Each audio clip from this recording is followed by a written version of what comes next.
Welcome to Flat Earth Debate Live. I'm your host Nathan Oakley, and if you are new to this channel or you've not done so already, then be sure to subscribe, hit the bell notification icon and join button if you'd like to become a Nathan Oakley 1980 channel member and keep up to date with the Flat Earth Debate.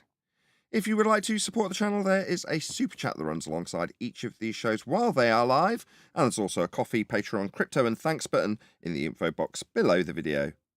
Most importantly, if you'd like to join the discussion, simply mute the page you are currently watching, then click the link in the info box below this video to join the panel and express your views on the nature of Earth. If you do join, please don't swear. If you do, you'll be ejected, and if you are, please don't try to rejoin the stream using sock accounts. You'll be warmly welcomed back on the next stream. Please also share the show on social media. Sharing the show obviously increases the live audience, but this in turn increases the chances of a more diverse panel, so please share the show on Facebook and X. Now we are joined by Neil, Refracted Curvature, Brian, I could have swore there was someone else here as well. Did someone disappear? Also a whole bunch of people in Discord, so welcome one and all. Good morning. Hello. Are we missing Good morning, someone? good morning. Did someone drop from G Plus during the intro? Well, what do you got? You got me, Refracted, and Brian. Oh, well, it'll just have to do, I guess. Ragtag bunch that you are. I'm very pleased you're all here. Hello, everyone in Discord. Hello. Good morning, good morning. Hey Nathan, Hi, there's Nathan. more than two video clips. I've got a whole bunch in of the them. Skype. I don't We're know going if to you go can through see these them. Tom Campbell Oh, ones okay. like in the pre-show, right? I've got them all ready to go. It- There's a Yes, whole bunch sir. of them, right? Yep.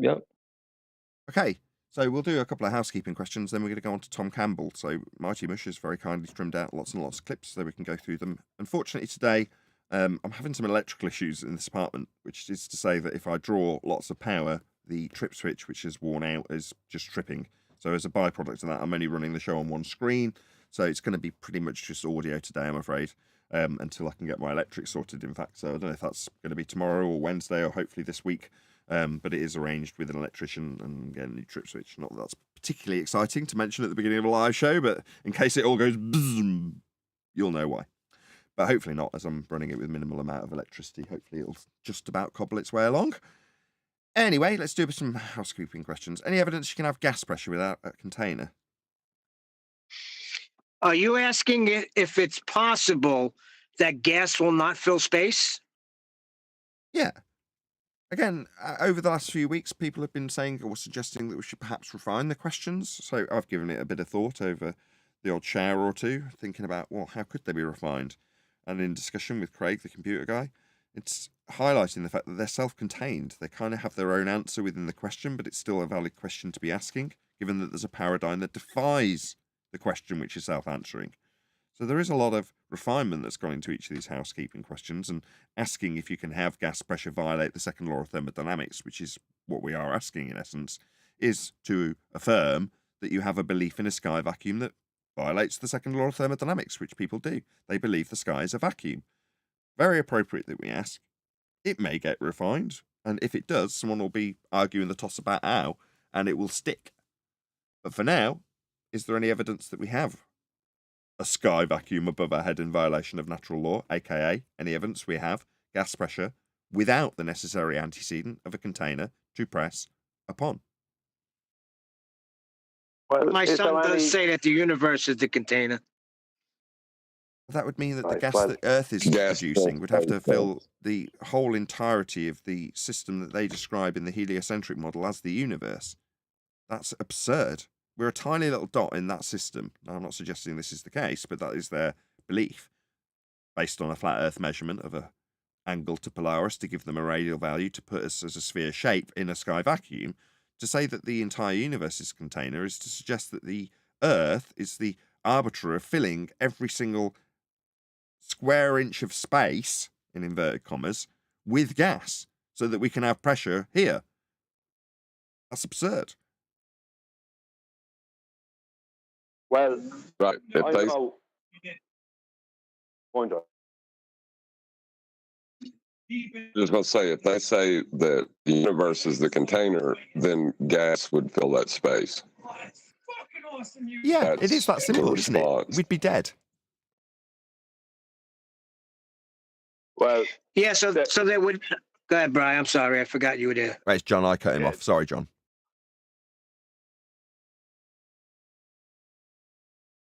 No, that's Brian. No, I cut off Brian. So it's Brian's turn. I just want to say then gas would fill space if they claim that the universe was a container. Gosh, I don't know how to thank you boys for Well, saving me. their claim of a sky vacuum violates their claim. Their claim violates itself because a vacuum is only, what is a vacuum? In reality, what is a vacuum? It's an area of low pressure. That's what it is. There's no such thing in reality, only theoretically, there's no such thing in reality as a zero vacuum, which is a perfect vacuum. It doesn't exist in reality. It violates natural law. So what you do, so the only thing that we can garner in reality is a low pressure system, right? And that requires a physical, tangible container. And to get low pressure, you need pressure to begin with. So if you want to make a vacuum, you've got to remove the already existing air pressure or gradiate the pressure in some way where you will have some form of a vacuum at the top of that gradient. But that requires a physical container. It isn't possible to have a vacuum without a container. They're claiming to have gas pressure, temperature, and vacuum without a container. Their whole paradigm is in violation of the first, second, and third law of thermodynamics, not just the second one, because of what they're claiming. So it's not possible to have a low pressure system without having pressure. You can't have that. And to have pressure and the low pressure system and temperature or anything else, you need physical, tangible containment. Now, there is no demonstration that I'm aware of that can prove otherwise. A quick question for you, Brian, if you wouldn't mind. I understand why things weigh more in a vacuum, but I was speaking to someone recently and they said how a scuba diving tank, an air tank, will weigh more with air in and weigh less without air in. So that kind of implies that gas does have weight. So I was wondering if you could help me out with that. No. What has been weighed on the scales is the downward force that the gas is imparting on the inside in the container. So if you add, and you have to remember, in a scuba diving tank, there's going to be a high pressure, high density of gas, a high concentration of gas. So the more gas you place into that container, right, the more the number on the scales will go up. Now, if you take a heater, a hairdryer, and heat that container, the number on the scales will rise even more. If you cool the container, the number on the scales will go down. What are you changing? You're changing the pressure. All that's changing is the pressure. Pressure is in 360 degrees in all directions. One of those directions will be down. And the pressure that the gas is exerting on the base of that container, as well as the fact, the pressure that the gas is exerting on the base of that container will be read on that scales as weight. But you also have a temporary liquefaction that can happen with gases at the base of a container, whereas it's only a temporary thing, where some gases liquefy and then they unliquefy, and then they phase change back to a gas. But you take the top off of that container, and will that number on the scale stay equal? Right? If there's a higher psi of pressure in that container than there is outside the container, what will happen? The number on the scales will go down, right? Because what will happen to the gas? It'll go up out of the container. It will equalize.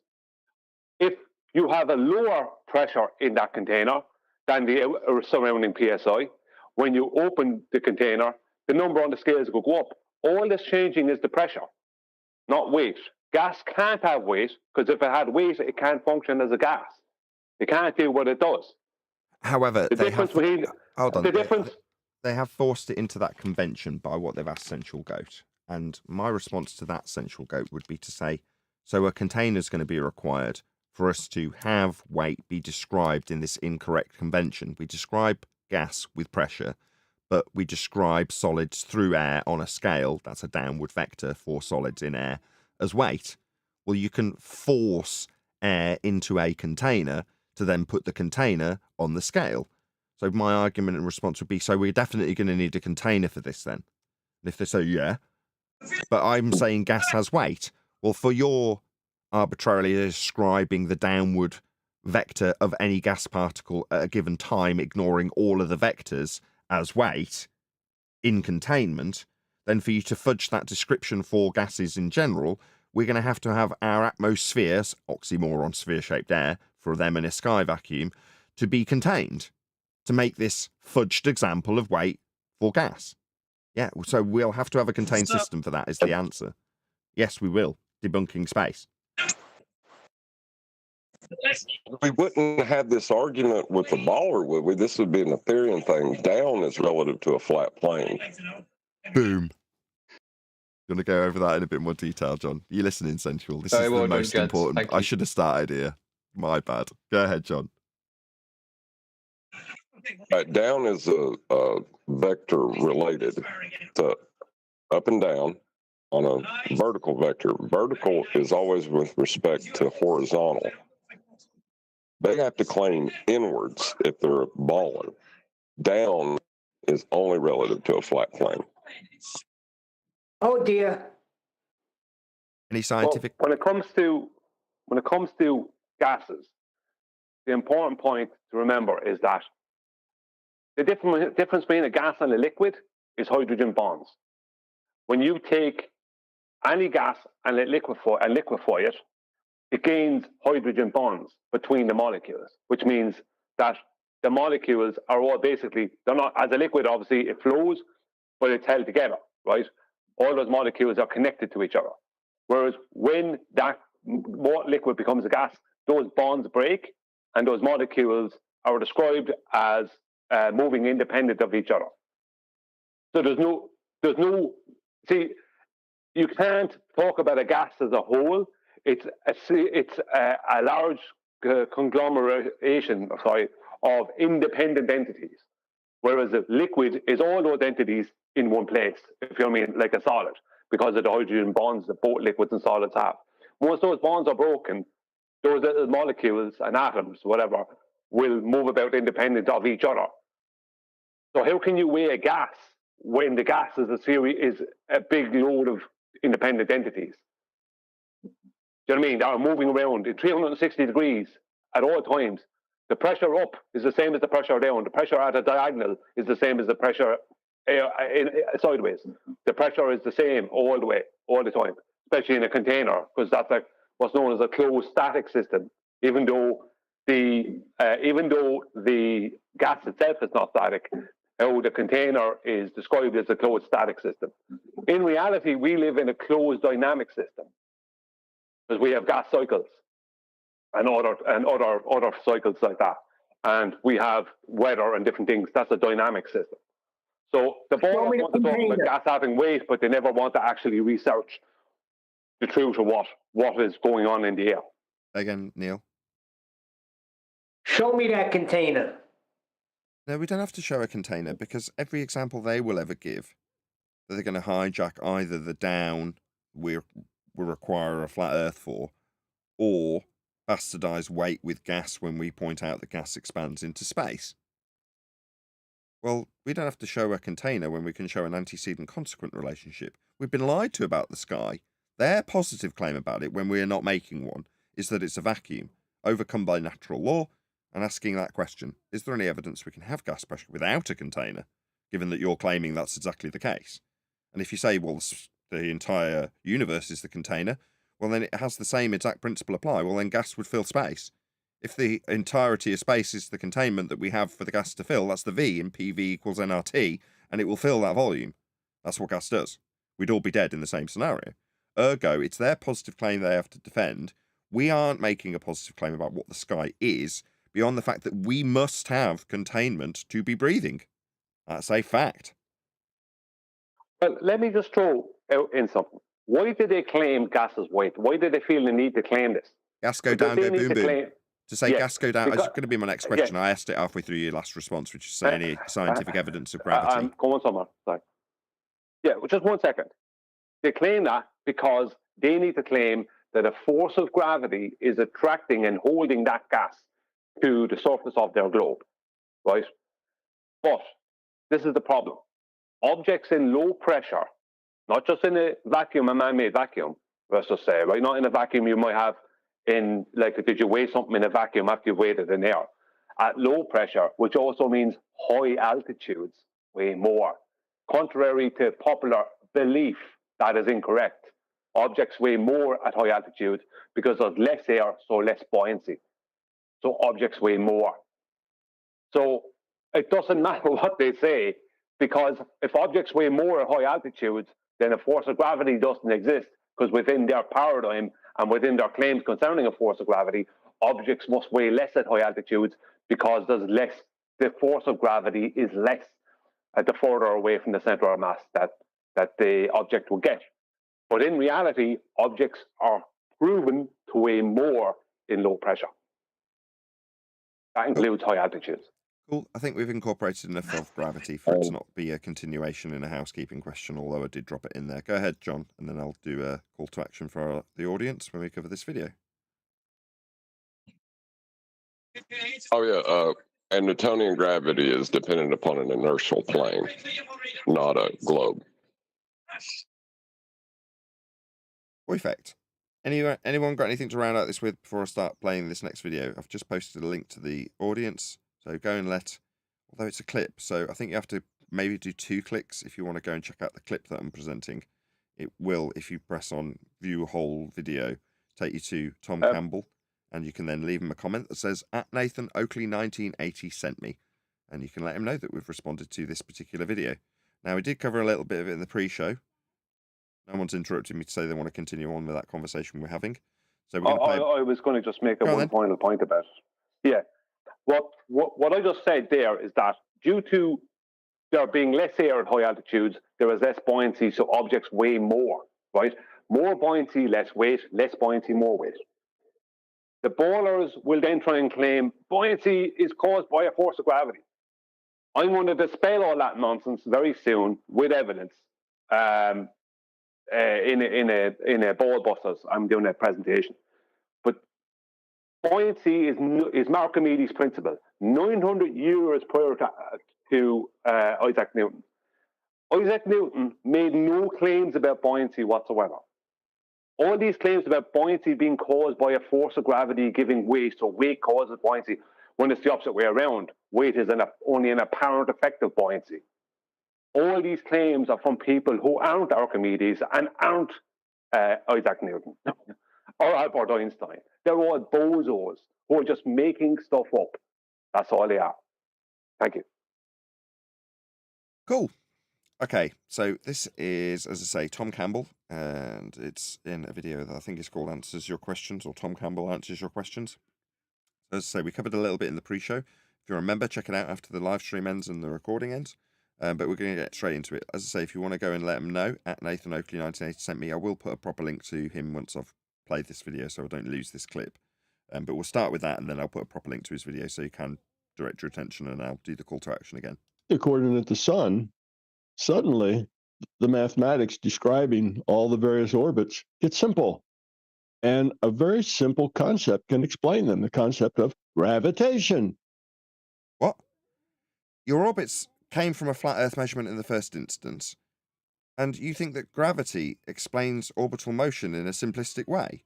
Oh, right, this will be an interesting fourth-dimensional pseudo-Riemannian adaptation by Tom, I'm sure.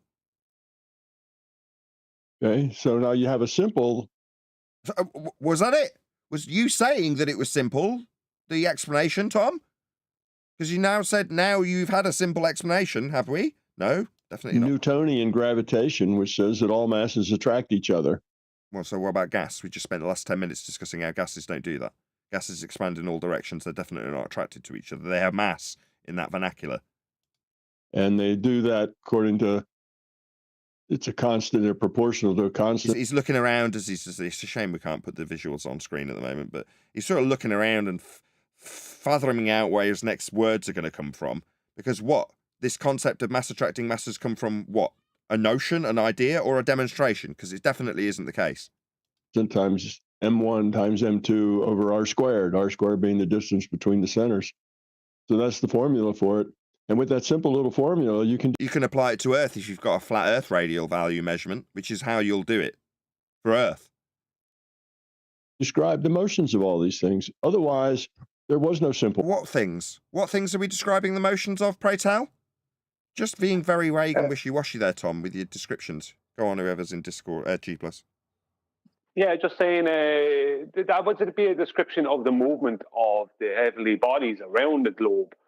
That's what he just talked about there, is not a force of attraction between the masses, as they call them. What he just described is not that. It's about the movement of one mass around the other in relation to the center of both masses. Mass, I know, but it's a shape of word, but I'm using his vernacular, or the vernacular they're using. The force element came in afterwards, after Newton. Go on, John. I was going to say eccentricity is an element of orbital mechanics, but it's deviation from the horizontal plane of reference, which you're taking your angle measurement from. So that requires a flat plane. Absolutely. Yeah, the origin that you skipped over immediately is going to be an R value off a flat plane, isn't it? And they're going to apply that sphere Earth to a flat plane in their orbital motion. Because you're talking about angle measurements of stars. That's all it is. In practical application, what have we got? That's all it is. It's measurements of a flat plane. Now, the clever maths that they've applied that he thinks is so simple when describing what a concept of mass attracting mass, when it doesn't and hasn't for 109 years, not even been a claim of it doing it. They were just totally undescribable. There wasn't any simple way that you could say, oh, yeah, then this thing does a loop-de-loop and goes backward for a while and then goes. Does it? So have you watched the stars much, Tom? Because they do not do that. What you are inferring is retrograde motion. Now, retrograde motion, inferred to be the light in the sky moving backwards, is never, ever observed. What we have is a pattern of lights that appear in the night sky, and then the following night, a light that was previously at a certain point in that pattern will be further back in the pattern than it was previously on the previous night. Now, that is not doing whirly-whirls and loop-de-loops. We never see stars move backwards. They only ever move in one direction. So what you have said is unequivocally wrong, Tom. But you think that these mathematicians are explaining the loop-de-loops. No, that's an inferred loop-de-loop based on what we observe and call retrograde motion currently in heliocentrism. That's not a loop-de-loop. Goes forward. So the way physics evolved, it evolved with this concept that reification fallacy times 2.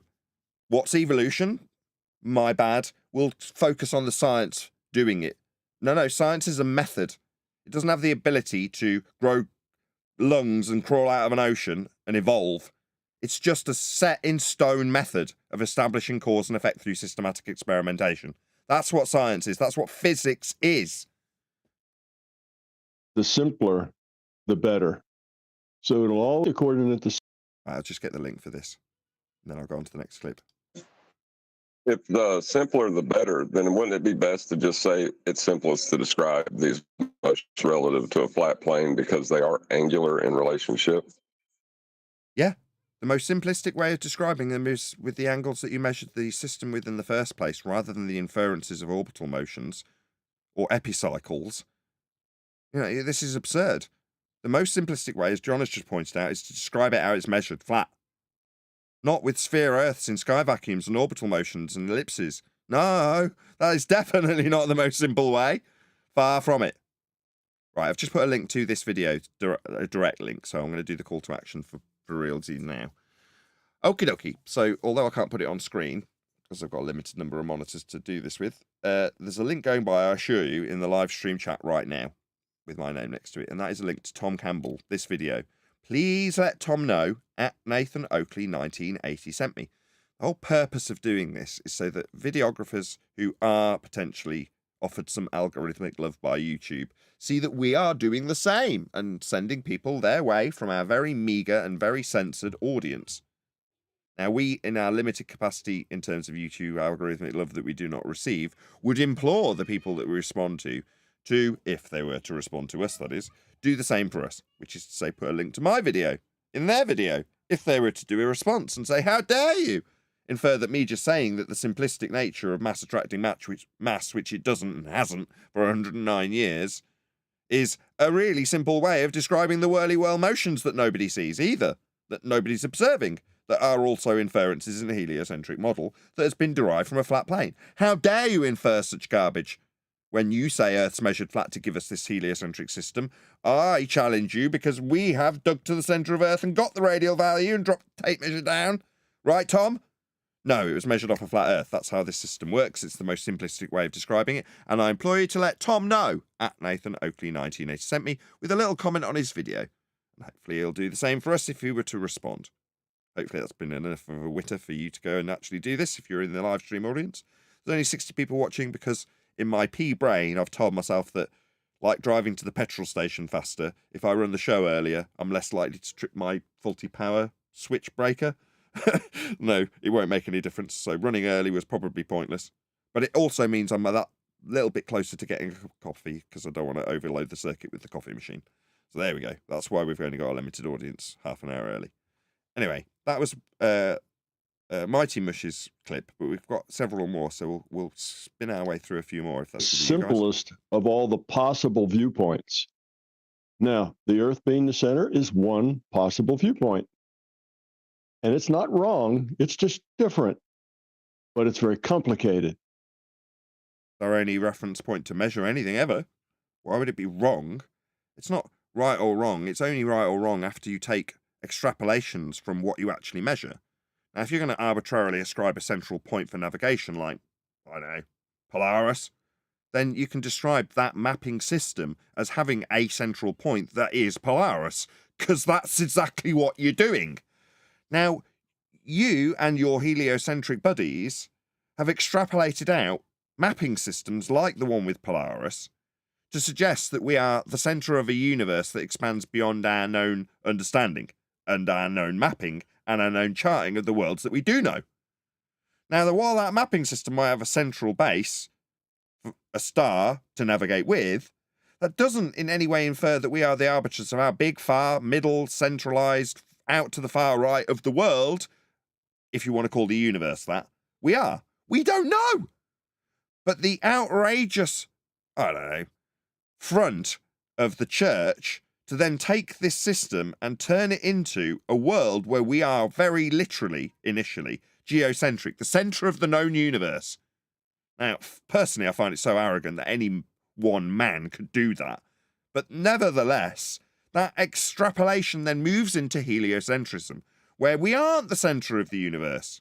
The CERN is the centre of our solar system, and we are on but an arm of the Milky Way galaxy, which is but a speck of dust in the ever-expanding universe that heliocentrism has conjured.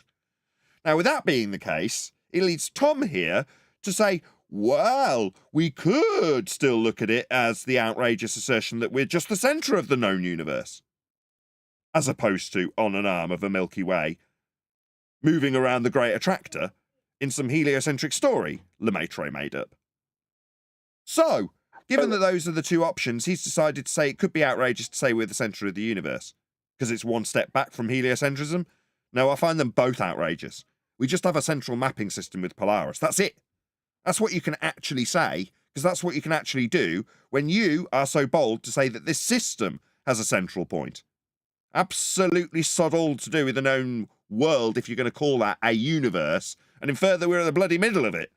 How dare you? You don't know that. Neither does anybody else. In then trying to compute. The issue they have with the whole geocentric thing is because they're claiming a globe.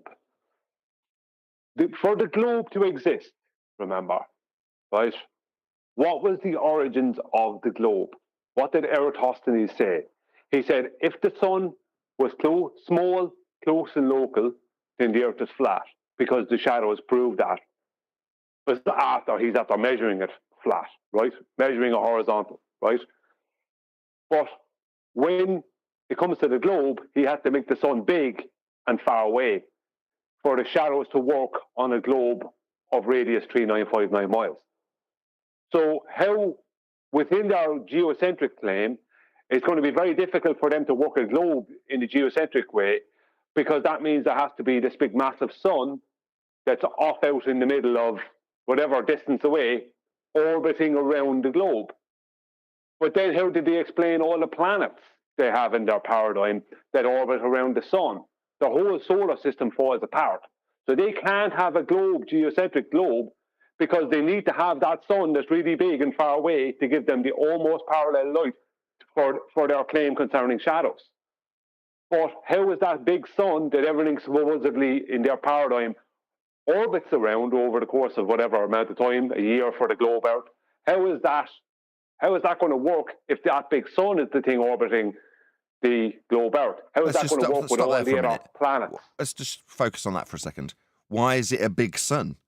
Isn't it a Brahe objection to the Keplerian system, where the scale would put the lights as being massive? Ergo, Brahe goes, well, these lights would have to be enormous. And then it just becomes part of the rhetoric. No, the big sun is the start of that nonsense. Because the sun needs to be big and far away for the shadows we see in reality to work on their globe. That's what. So all the stars then after that, which are claimed to be suns, or the sun is claimed to be a star, the sun is claimed to be our closest star. After that, they just extrapolated it out to all the rest of the known universe.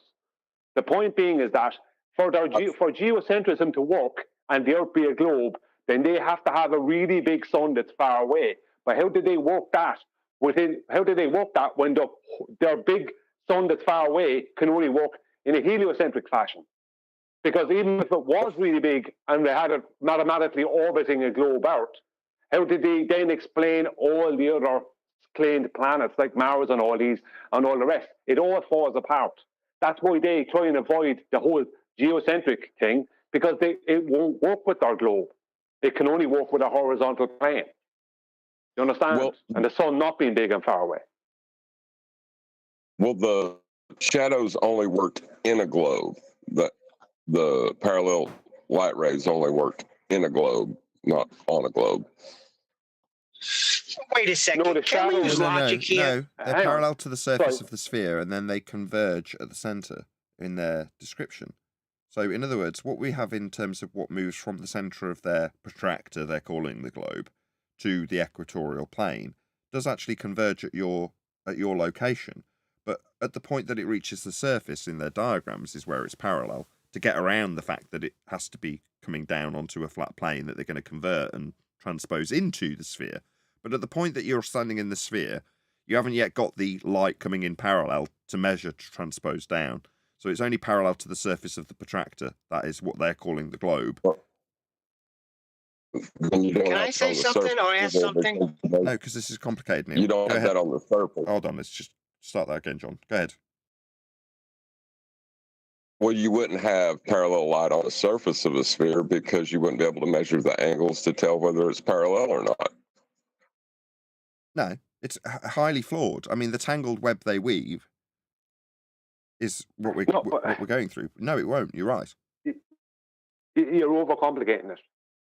The reason why they have to claim almost parallel light from really big stars starts with the sun, because they need the sun to be really big and far away enough so they can give the globe almost parallel light rays, which explains the shadows we see in reality on a globe. Those shadows don't work if the sun is not big and far away. So that's why geocentrism won't work for them. Can I ask a question, please? Yeah.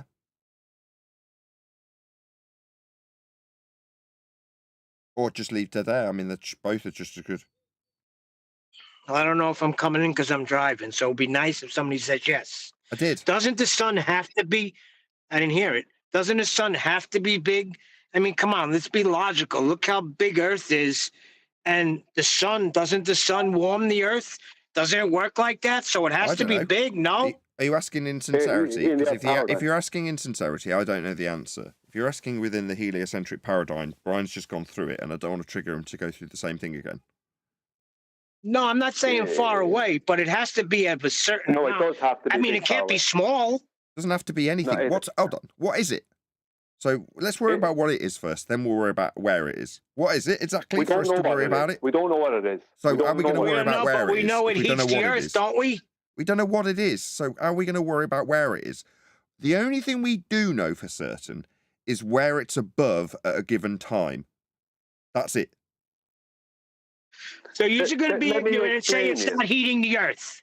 We're going to be I don't- ignorant to that? No, never mind that, Neil. We're talking just for a minute, Neil. Just give me a minute. The big sun comes from, right, is because they need parallel light rays. Light rays are almost parallel. I'm using their vernacular, official vernacular, that to explain how the shadows we see in reality would happen on a sphere of radius 3959 miles. But they can't claim the sun is really big when it has a small angular size. They must claim it's really big and far away to match its angular size. So that's why they must claim really big and far away. My point being is that heliocentrism only works for the globe. The globe won't work. The geocentrism doesn't work for the globe because they still need that sun to be really big and far away. I understand all that. I'm not Won't questioning work that. with the rest of the system. I'm not questioning that. I agree with you. I'm just saying, as far as it, forget about how far away it is. We don't know, but it has to be of a certain size to do the work it's doing to heat the earth. That's all I'm asking. We don't know what size. We don't You're have making any an assumption that it has it's to be. heating the earth, right? We don't know what it is.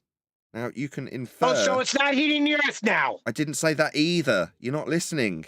We don't know, and you can infer by logical deduction that there is heat as a result of the sun, but you can't validate that to be the case. You just don't know. Now you're asking Oh my based on your... God. What is You don't Dewey's have to- thing you that don't he have to- does? Neil. Go stand in the sun, put suntan lotion, baby oil on, and go sit in the sun for 15 hours. And then we'll see if the sun's giving off heat or not. Yeah, I appreciate You your can- inference. I'm not dumb. I can see that. I've had sunburn, right? I'm not suggesting that. What I'm saying is if you don't know what it is, you can't in any way infer the process or mechanism that it achieves that ends that by, what's the word? It's not coincidence. It's by a parallel, whatever the word is. Correlation. By correlation. Yeah. Okay, yeah, you see the sun and it gets hot. But until you know what that is, I'm not going to say absolutely without question that it's that thing producing heat. Now, it does seem that way. I'd be remiss if my I didn't gosh. acknowledge what I observed. I give up. Neil, would you have to chant through me that you're giving up? Thank you. You don't know what it Neil, is. That's it. That's the bottom line. So everything that you will ascribe to that sun and an effect that it produces is just an inference because you don't know. This is why my son says we're off stupid. Neil, You gotta be kidding me. Nathan has been honest. We have a sun in the sky. We don't know how big it is, but we know it's not freaking tiny. Let's stop being ridiculous here. Nobody's denying. What we see, we don't know what size it is. Nobody's denying the blatantly bloody obvious, right? I know when the sun comes up, it gets lighter. Yeah? I know that I feel warmer. But I don't know what it is or the mechanism in place to achieve that effect. Now, furthermore, yeah, block out the sun, you do lose heat. So you can say, okay, well, without the sun, there is no heat. Therefore, that cause and effect relationship is pretty easy to validate. It still doesn't change my point. I don't know how it achieves that, and I haven't physically manipulated the sun as my independent variable. So it's not scientifically validated. It is just an inference. You don't have to like it. You can say, oh, it's bloody obvious, it's burning me. Yeah, me too. What do you think I am? Do you think I live in a cave?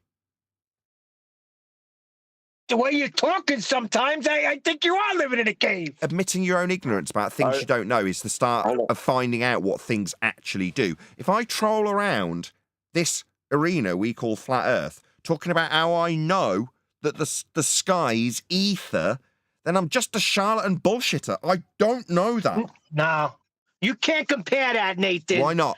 We It is observe the sun, and we observe the effects of the sun. And we don't observe the observe sky. ether at all. Neil, it is directly comparable. Yeah. We observe the sky too, don't we? It turns blue during the day, so blue produces the heat, Neil. Yeah? You going to tell me I'm wrong? Neil, the sun heats the surface of the earth with radiative heat, right? No, the blue air- didn't stop. I was just on a roll. No, the blue does that. The sun's just a little tiny dot. How can I'm making a point. Do you mind? No, the sun is a tiny little dot in the sky, Brian. The whole of the sky goes blue. No, it's the blue that produces the heat evenly everywhere where the light is. The sun's inconsequential. It's just a byproduct of the blue. Because I'm outrageous and going to ascribe all sorts of causal influences to the blue that I know nothing about, like you know nothing about the sun. Brian's telling me it's radiated heat. Let him go on. And I'm telling you the blue's doing that. What are you going to do? You're going to tell me I'm wrong, like you're absolutely certain you're right, the sun's doing it? We're off course, though, because the original argument was it has to be big. Why? How do you know it doesn't hold a superposition and is different for everyone that observes it? You don't. Yeah. It's you don't know it is either, but you don't. You don't know that it isn't that or is that, or you don't know anything about it.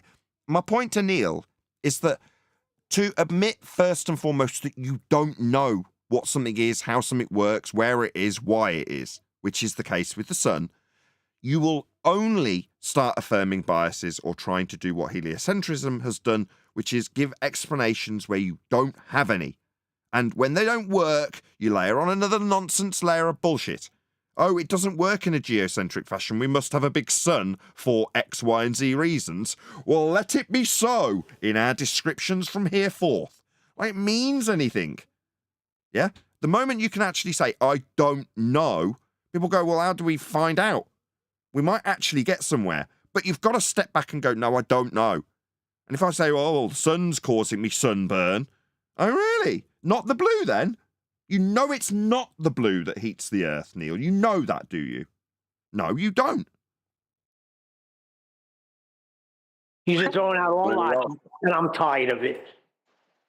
We also know that the size has nothing to do with what it can heat as well. I just stated what the superposition could mean for how it affects the entire Hold on a second. Hold on a second. You can get a small demonstration of a light, and it'll heat a certain area.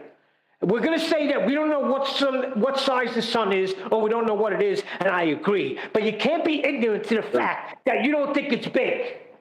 I don't know how far away it is. Hold on a second. Tiny, it's teeny tiny. I can hold my arm out. I can hold my arm out, Neil, and cover it with my thumb. What do you mean it's massive? It's tiny. I can cover it at an arm's length with my thumb, and you're saying it's massive. No, it isn't. In the totality of the sky, it's absolutely minuscule, mate. Don't know what gives you the impression it's big. It isn't. You want to believe that you're blocking it and it has nothing to do with perspective, that's fine.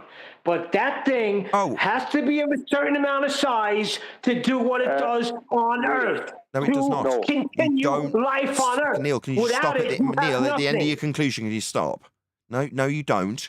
It's about perspective. Oh, right. So suddenly you've got some ability to ascribe physicality to its actual size to describe the effect of literally me being able to obscure my view of it with my thumbnail at an arm's length.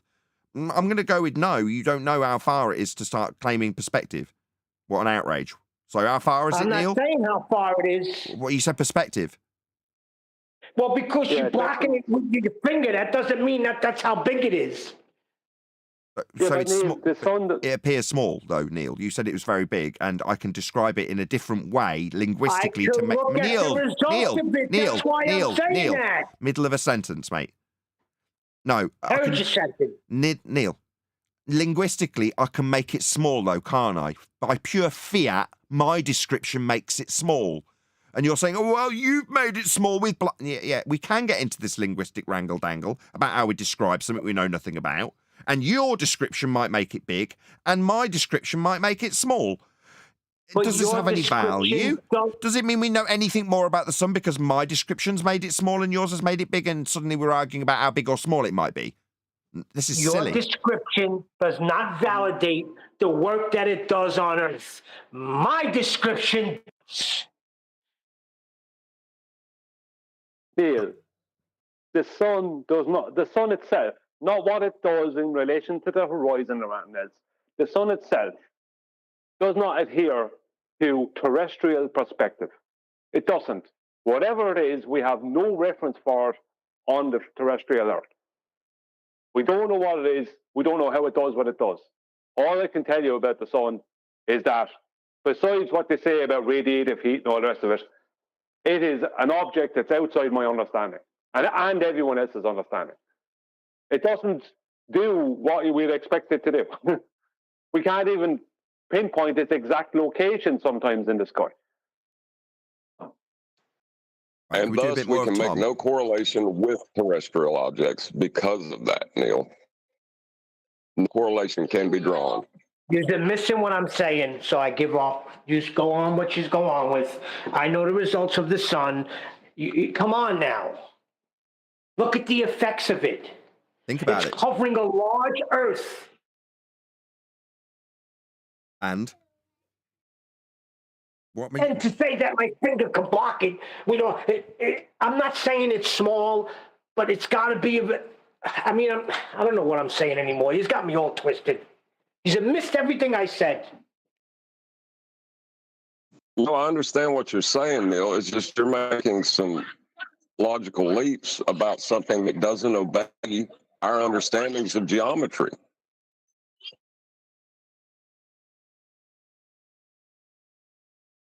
Alrighty then. We'll do a bit more of Tom. Everything else. Whereas if the sun is the center of our little solar system, then everything gets simpler.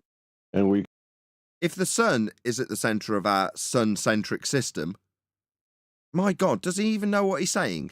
That's what he's just said.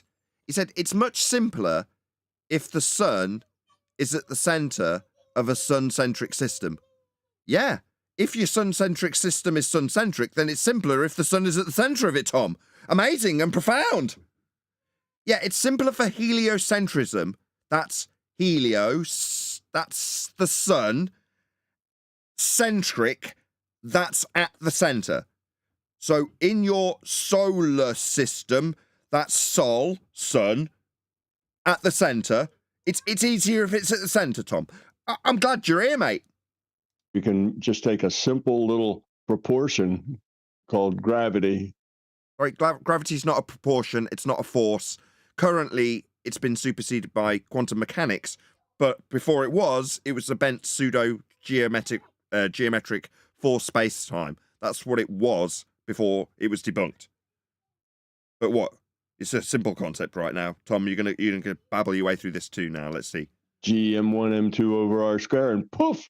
Those are numbers and letters. It's nothing to do with physics, Tom. You seem to be in a category error there, my friend. Just that little equation describes all the things going around in our solar system. No, it doesn't, Tom. No, definitely not. It's just maths. I think, did he say G equals M1 plus M2 over R squared? Yes. I could be wrong now. I might be wrong, but I'm pretty sure that G is not in. That G is 9.81 meters per second acceleration. That's Charles Vernon Boyce. That's not Isaac Newton. Yeah, this is one of QE's challenges. If QE was here, it'd be. Yeah, stumbling I'm over pretty himself. sure the way he said it there is incorrect. Yeah. No, he has inserted something that he's describing in Newtonian contexts, which is Charles Boyce, correct? If he has an equal sign, it's probably wrong. It's a proportionality, not an equation. Or it's a proportionality, not an equals. And describes them very accurately. So science says, we'll take that. Sorry, that's another verification. Science doesn't say anything. That's maths. Notice how I qualified it before you dropped in this lie that it's science. No, cause and effect reasoning established through systematic experimentation based on the observation of natural phenomena and an assumed cause being varied to validate it as the cause of the effect. That's science, and the scientific method, that's physics. Yet you've just detailed some maths. You notice how in between your numbers and letters, I called it maths? Now you're saying that science says, no, Tom, no. Please let him know, at Nathan Oakley 1980 sent me. That one, the simple one. And that will be the one that we will say is kind of our standard model. Really? Well, models aren't something we're living on, Tom. So, I mean, while you can have your religious belief in some model that you're going to worship, that isn't the world. Another reification fallacy. We don't stand on models, Tom. So you deciding how the model's going to be isn't going to change the physics of the world, because that's dealt with by physics. Something you falsely ascribe to this maths. But it doesn't mean the others are wrong. Yeah, it does. If they're demonstrably wrong and not proven through physics, which is what you're ascribing this to. Now, I know you're in a category error, but you don't. You think science is proving these models right or wrong. Now, if science has something to do with it, Tom, it's going to be proving it either way. Cause and effect relationship studies, not your maths. They're just not as useful. Okay? And that's called Occam's razor. No. The simplest explanation is most likely the truest one. Is that what you're inferring when it comes to maps that are actually measured flat for a flat world, that have been utilising the R value for a minimum to the equator with Polaris as the measurement off that flat plane to infer that you've got orbital motions? But what, the simplest orbital motion when you've got a sun-centric system that's easier with the sun at the centre? It's the best explanation because of Occam's razor? This is an absolute outrage. Okay, so let's take that and let's say that somebody could conceive some way that this is a flat Earth. I mean, there's lots of evidence that says it's not, but let's say... Really? Conceive of it being a flat Earth when it's measured that way, and your orbital motions that you've applied Occam's razor to, for the simplest explanation, have been based on the flat Earth that was measured to get them, but you say it's what, very difficult and only an inference that it's flat? No, your entire system that you just described poorly and ascribed falsely to science was based on flat Earth measurements, my friend. Were you unaware? Not very difficult at all. I just took your claim to be globe examples and proved how Earth was measured flat to get them. So that's not difficult. Yeah? In fact, you require a flat Earth more than we do. You used it in your last example. You can just make up stuff. What, like you did? You can make up enough rules and enough... What, like the numbers and letters you just described to a non-force force that you can think of as a force that was superseded 109 years ago, that Charles Boys gave you along with Cavendish, and you falsely ascribed to Newton, even though it's out of date and superseded by Einstein? Yeah, these are the kind of words and nonsenses that you use. Now, you might not realise that your long and tatty path along heliocentrism has led you to be the bullshitting projector that you are, but that's precisely what you're doing. You've just given us a load of garbage, and now you're telling us how flat earthers make up words and stuff. No, I didn't make up the fact that the minimum elevation angle to Polaris gave you your radial value to insert into this crap about gravity. Now, that's a fact. It was a flat earth measurement fact that you needed for your rhetoric in a ball. What an outrage. Explanations for things that you could say this is a flat Earth. Any idiot can give you an explanation. Meanwhile, we measure it flat. Okay, fine, you can do that. And I would even go so far as to say that's not necessary. You could do that. What? You could set up that straw man where we're giving you a crap argument that you can overcome. How interesting, Tom. I wonder how you'll cope after you get a few of my commenters going to you to let you know at Nathan Oakley 1980 sent me, and you come and listen to me pointing out that your entire rhetoric's based on a flat earth measurement. Do you know words and stuff that you can build up as a straw man and then take apart later? Yeah, because that's what you're doing. Necessarily wrong. We'll just call that different. Really? Would you call it different when you measure a flat earth for your rhetoric of a ball? Is that different? I'd call that different. I'd call it absurd, because Earth's measured flat. Let's say you were good enough that you could explain everything that way. What, like you took the flat earth measurement that explains everything in your ball way, with words and maths, and Cavendish and CV Boys? But it would be very complex.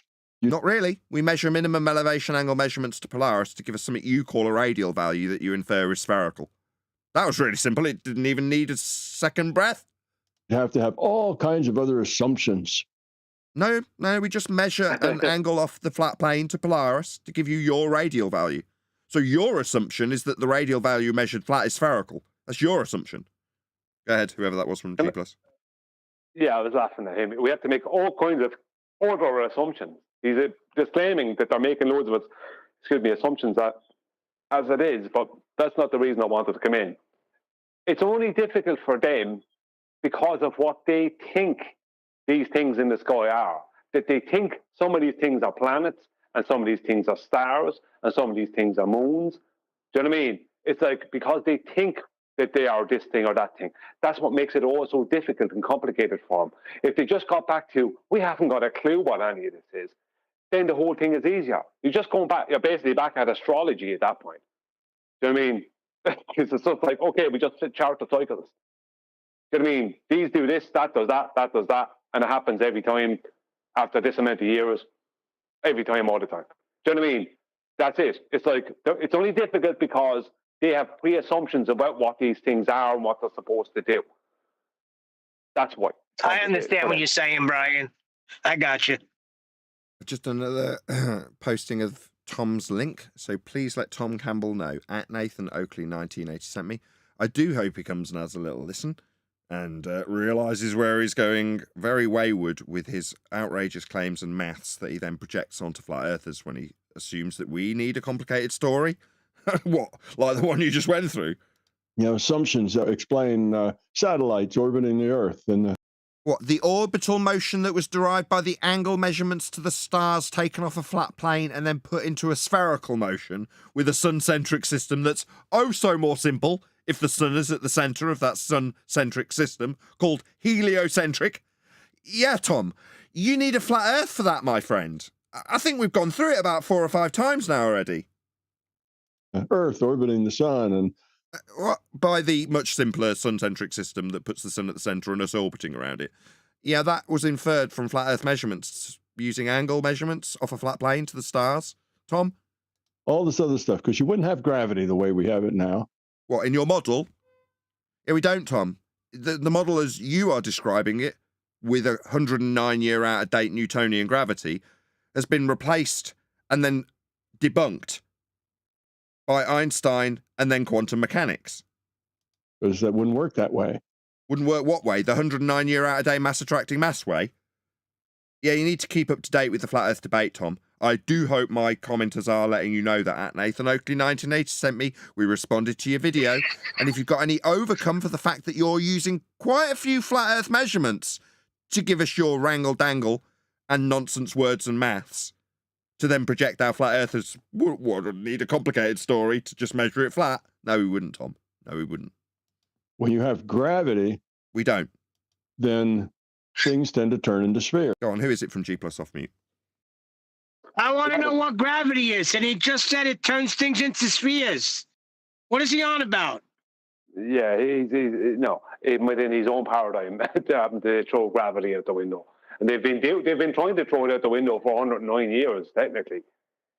As Nathan, as you said, what they call incorrectly labeled Newtonian, which is just CV boys type gravity, that was debunked, superseded by Einstein, and quantum mechanics done away with Einstein.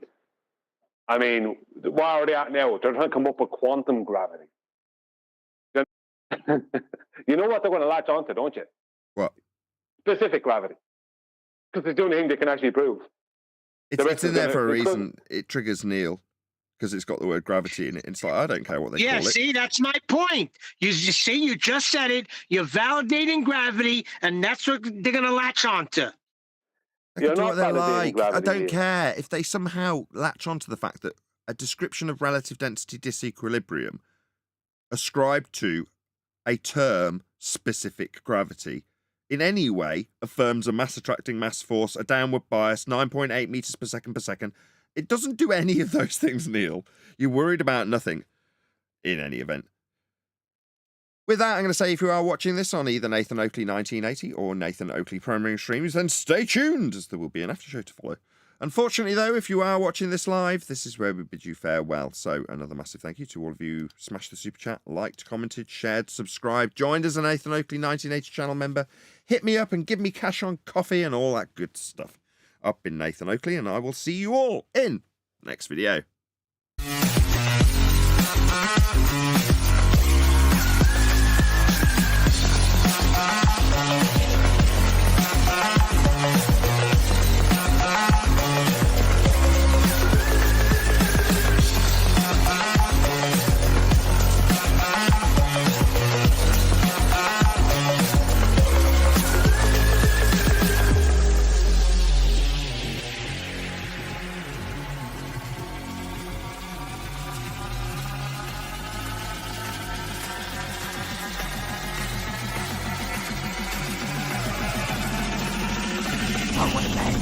What a lovely day!